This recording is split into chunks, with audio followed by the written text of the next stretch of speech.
할렐루야. 예레미야 16장 말씀 함께 나누겠습니다. 16장 1절에 여호와의 말씀이 내게 임하여 이르시되 너는 이 땅에서 아내를 맞이하지 말며 자녀를 두지 말지니라 했습니다. 아내를 맞이하지 말고 자녀를 두지 말라.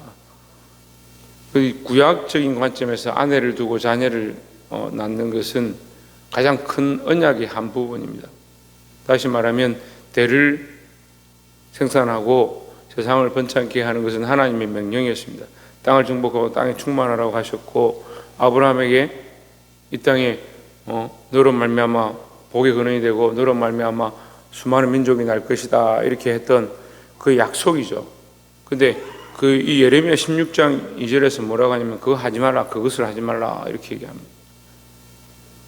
다시 말하면 언약의 파기다 이 말이죠.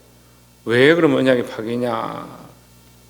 이 세상에 대한 너희의 그 소망은 이제 끊어졌다 이런 뜻입니다.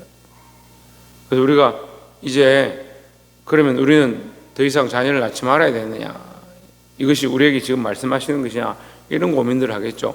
3절 보십시오. 이곳에서 낳은 자녀와 이 땅에서 그들을 해산한 어머니와 그들을 낳은 아버지에 대하여 여호와께서 이와 같이 말씀하시오니 했습니다. 이곳에서 낳은 자녀다 이렇게 얘기하는 겁니다. 이곳에서 낳는다. 이곳은 예루살렘을 얘기하고 그들은 지금 어디로 끌려가느냐? 바벨론으로 끌려가죠. 예루살렘에 낳은 자녀들은 다 망하고 죽을 것이고 포로로 끌려갈 것인데 바벨론에서 가서 낳는 자녀는 뭡니까? 다시 이곳에 들어오고 귀환하고 회복되게 될 것이다 라고 얘기하는 겁니다. 그래서 오늘날 그러면 우리는 이 말씀을 어떻게 이해해야 되느냐? 세상에 대한 소망은 내려놓고 하나님 나라에 대한 소망으로 바꾸라는 겁니다. 언약이 바뀌어졌죠. 언약이 왜 바뀌어졌느냐? 우리의 죄악으로 말미암아 이 땅에서 우리가 지키는 언약들은 무너졌습니다. 죄로 말미암아 이루어질 수 없는 온전하지 않은, 율법이 온전치 않은 것이 아니고 우리가 그 말씀을 지키지 않아서 온전치 않은 언약이 되어버렸습니다. 그래서 예수 그리스도를 보내셔서 우리에게 뭘 주셨냐? 새 언약을 주셨습니다. 그리스도를 믿기만 하면 구원을 얻을 수 있는 새 언약을 주셨습니다.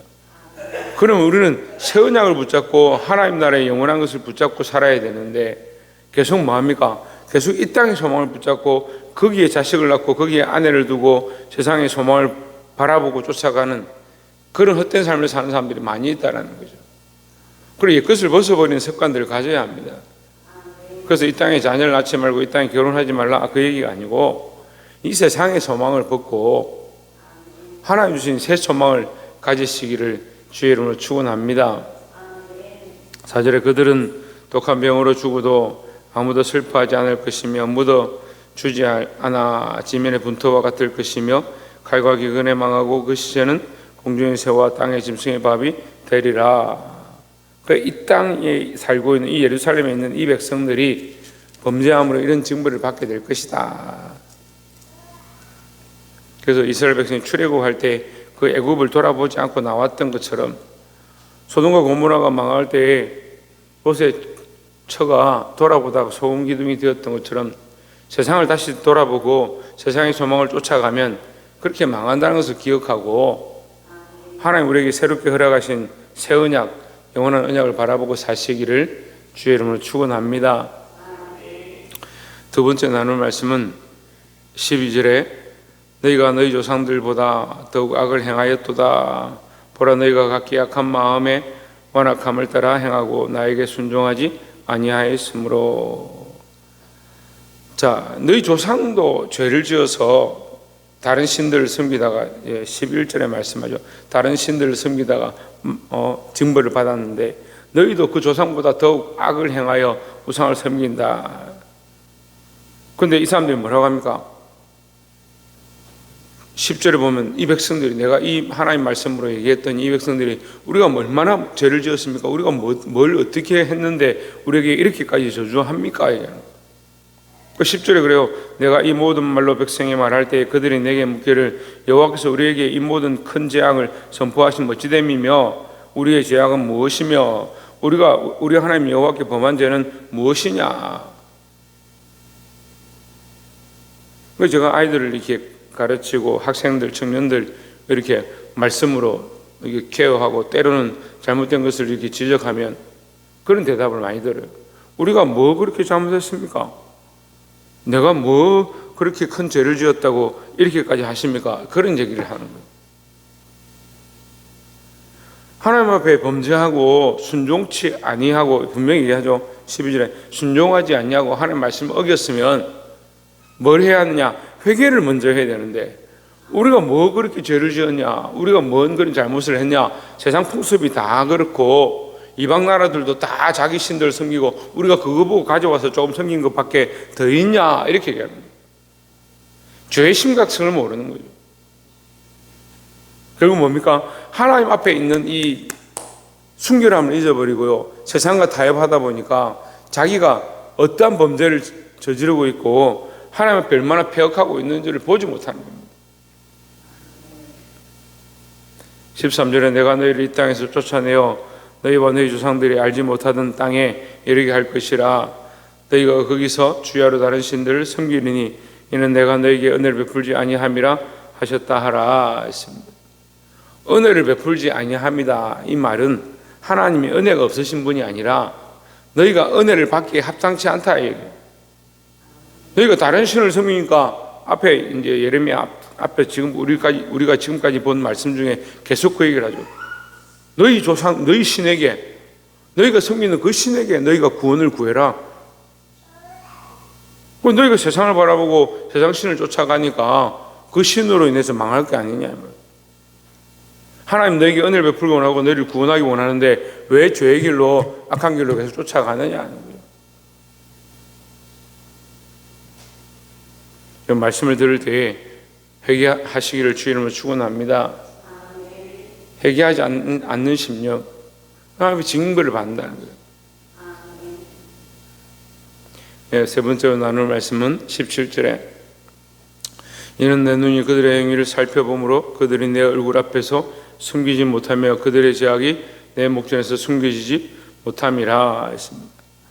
자, 이 말씀이 이렇게 보면요 14절과 15절은 다시 회복해야 할 것이다 했다가 16절과 17절은 내가 그들을 징벌할 것이다 이렇게 얘기하는 거예요. 아니 배나 갚겠다 이렇게 얘기하는 거예요. 하나님 왜 회복해 하신다 했다가 다시 배나 갚느냐? 그럼 우리가 이것을 하나의 맥락으로 볼 수 있느냐 이렇게 고민을 해봐야 돼요. 하나님 우리를 다시 회복해 하시고 포로에서 귀환하기로 하시겠다고 말씀을 하시다가 너희의 죄악을 그냥 버려두지 않고 배나 갚겠다. 죄악에 대해서 우리에게 갚으시고 징계하시고 우리를 책망하시는 것도 하나님의 은혜다라는 거죠. 믿지 않는 자들에게 세상 신을 섬기는 자에게 하나님께서 너 왜 세상 신을 섬기냐? 그걸 책망할 필요가 없어요. 원래 세상 신을 사랑하니까 그건 결국 심판을 받을 것뿐이고 우리가 하나님의 자녀니까 우리에게 경고하시고 깨닫게 하시는 거죠. 바벨론을 끌려가서 거기서 이방신을 섬기고 그 땅의 신을 섬기는 것처럼 하지만 그들은 결국 누구를 그리워하냐? 하나님을 그리워하고 예루살렘을 그리워하고 돌아올 것들을 고대하는 마음으로 바뀌어지게 되는 겁니다. 여러분 우리가 지금 예배할 수 있는 거 하나님 만날 수 있는 거 그것을 감사함으로 여기시기 바랍니다.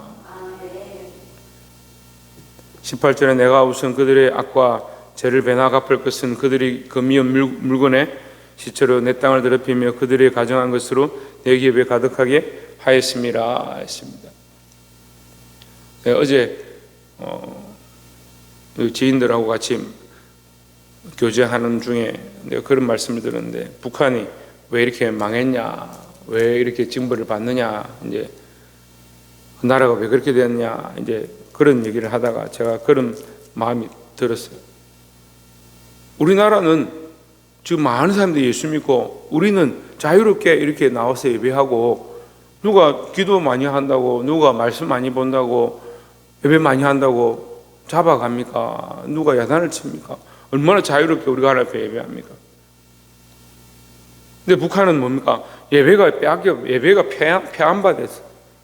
하나님을 찾는 것이 사라져가지고 그런 곳 가운데 있다.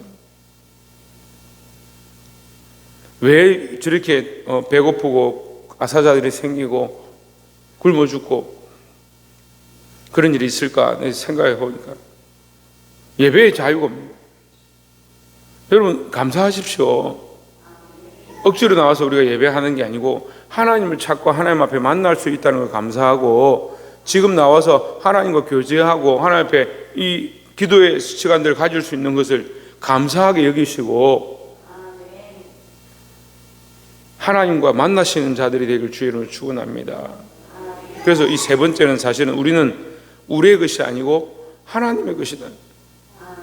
너희는 이방신을 섬기지 마라. 내 기업에 내 기업이다.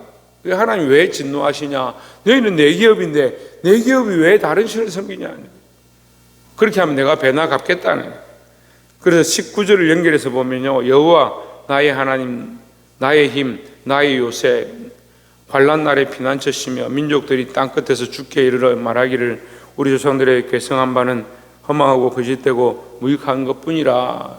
예, 이 말씀이 결론이죠. 그 너희가 괴성한 것, 조상들의 신을 쫓아간 것, 바벨론에 끌려가서 따라간 것, 그거 허망한 것, 망하는 것뿐이다. 하나님이 우리의 힘이시고 우리의 요새시고 환난 날의 피난처시다. 이걸 알고 빨리 돌아오라는 겁니다. 여러분, 죄 가운데 회개하고 세상의 소망을 내려놓고 새로운 삶을 살고, 우리는 우리의 것이 아니고 하나님의 것, 하나님의 기업임을 알고 하나님을 바라보고 그리스도를 바라보고 믿음으로 살아 승리할 수 있는 저와 여러분의 삶이 되기를 주의 이름으로 축원합니다.